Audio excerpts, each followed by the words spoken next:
നമസ്കാരം. കരുതൽ വീടിൻ്റെ 1-ാം വാർഷികമാണ്. 2019 ആഗസ്റ്റ് 17-ാം തീയതി ആ മഹത്തായ സ്ഥാപനത്തിൻ്റെ ഉദ്ഘാടനത്തിൽ പങ്കെടുക്കാനുള്ള ഒരു സൗഭാഗ്യം ലഭിച്ചത് ഐപ്പ് സാറുമായുള്ള വർഷങ്ങൾ നീണ്ട ആത്മബന്ധമാണ്. അത് തുടരുവാനും ആ സ്ഥാപനത്തിൻ്റെ ഉത്കർഷയിൽ ഒരു പങ്കാളിയാകാനും കഴിഞ്ഞു എന്നുള്ളത് ജീവിതത്തിലെ ഏറ്റവും വലിയ കാര്യമായി ഞാൻ ഇന്നും കണക്കാക്കുന്നു. ആ ഉദ്ഘാടന പരിപാടിയിൽ DIG സുരേന്ദ്രൻ സാറും അതുപോലെ തന്നെ ജസ്റ്റിസ് MR ഹരിഹരൻ സാറും ഒക്കെയായി പങ്കെടുക്കാൻ കഴിഞ്ഞു എന്നുള്ളതും ഇപ്പോഴും വളരെ നല്ല രീതിയിൽ അത് പ്രവർത്തിക്കുന്നു എന്നറിയുമ്പോഴും വലിയ ആത്മസാഫല്യമാണ് എനിക്ക് ലഭിക്കുന്നത്. പെനുവൽ ഫൗണ്ടേഷൻ, അതായത് ദൈവത്തിൻ്റെ മുഖമാണ്, ദ ഫേസ് ഓഫ് ഗോഡ് എന്നാണ് അതിൻ്റെ ബിബ്ലിക്കൽ മീനിങ്. യഥാർത്ഥത്തിൽ അതുതന്നെയാണ്. ദൈവത്തിൻ്റെ മുഖങ്ങളെ നാം അവിടെ കാണുന്നു. 2 പേരുമായി ആരംഭിച്ച ആ സംരംഭം ഇപ്പോൾ 15ഓളം അമ്മമാർക്ക്, വാർദ്ധക്യം ബാധിച്ച ആളുകൾക്ക് വലിയ ആശ്വാസം നൽകുന്നു എന്നുള്ളത് സന്തോഷകരമായ ഒരു അനുഭവമാണ്. ദുഷ്ടതയുടെയും കാപട്യത്തിൻ്റെയും ക്രൂരതയുടെയും ഈ കാലഘട്ടത്തിൽ കാരുണ്യത്തിൻ്റെ പ്രതീകാത്മകമായി ഈ മഹത്തായ സ്ഥാപനം മാറുകയാണ്. ബാബു, ലൗലി മാതൃകാ ദമ്പതികൾ മാതൃകാപരമായി തന്നെ പടുത്തുയർത്തിയ ഈ മഹാസംരംഭം അതുകൊണ്ട് തന്നെ വലിയ ഉത്കർഷയുണ്ടാകും എന്ന് തന്നെയാണ് ഞാൻ കരുതുന്നത്.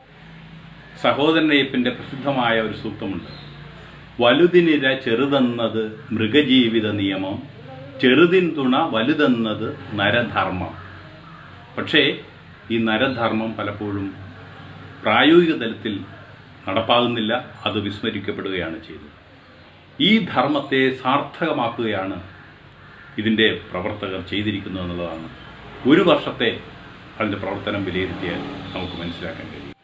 ശ്രീനാരായണ ഗുരുവിൻ്റെ വത്സല ശിഷ്യരായ പ്രമുഖ സാമൂഹ്യ പരിഷ്കർത്താവ് സഹോദരൻ അയ്യപ്പനും അദ്ദേഹത്തിൻ്റെ ധർമ്മ പത്നി പാർവതി അമ്മയും ചേർന്ന് പടുത്തുയർത്തിയ ഒരു മഹാസ്ഥാപനമാണ് ആലുവയിലെ ശ്രീനാരായണ ഗിരി എന്ന് പറയുന്നത്.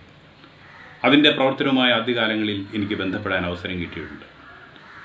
പാർവതി അമ്മയുടെ അവസാന കാലത്ത് അവരുമായി പരിചയപ്പെടാനുള്ള അവസരവും ലഭിച്ച ഒരാളാണ് ഞാൻ.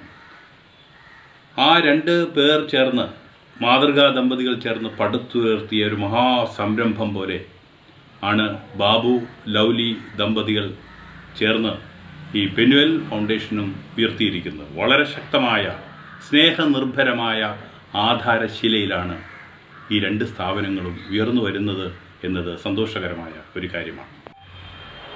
ഇംഗ്ലീഷിൽ മഹത്വമാർന്ന ഒരു വാക്കുണ്ട്, ഏജിങ് ഗ്രേസ്. ഏജിങ് ഗ്രേസ്ഫുള്ളി, മഹത്വമാർന്ന വാർദ്ധക്യം, അനുഗ്രഹീതമായ വാർദ്ധക്യം, ഹൃദ്യത, ധന്യത, ലാളിത്യം എല്ലാം ചേർന്ന ആ അവസ്ഥയിലേക്ക് ഇവരെ എത്തിക്കുന്നതിന് വേണ്ടി, അഥവാ അങ്ങനെ എത്തിയവരെ പരിചരിക്കുക എന്നുള്ള വലിയ കർമ്മം നിർവഹിക്കുന്ന ആളുകളാണ് ഇവർ. അതുകൊണ്ട് തന്നെ ദൈവത്തിൻ്റെ മുഖമാണ് ഇവർക്ക് കാണാൻ കഴിയുന്നത്. അതിൻ്റെ പേര് പോലെ തന്നെ സാർത്ഥകമായ ആ അവസ്ഥ നിലനിർത്തുവാനും ഉത്തരോത്തരം അതിന് അഭിവൃദ്ധി പ്രാപിപ്പിക്കുന്നതിനും വേണ്ടിയുള്ള ഇതിൻ്റെ സംഘാടകരുടെ പ്രവർത്തനങ്ങൾക്ക് എല്ലാവിധ ആശംസകളും നേരുന്നു.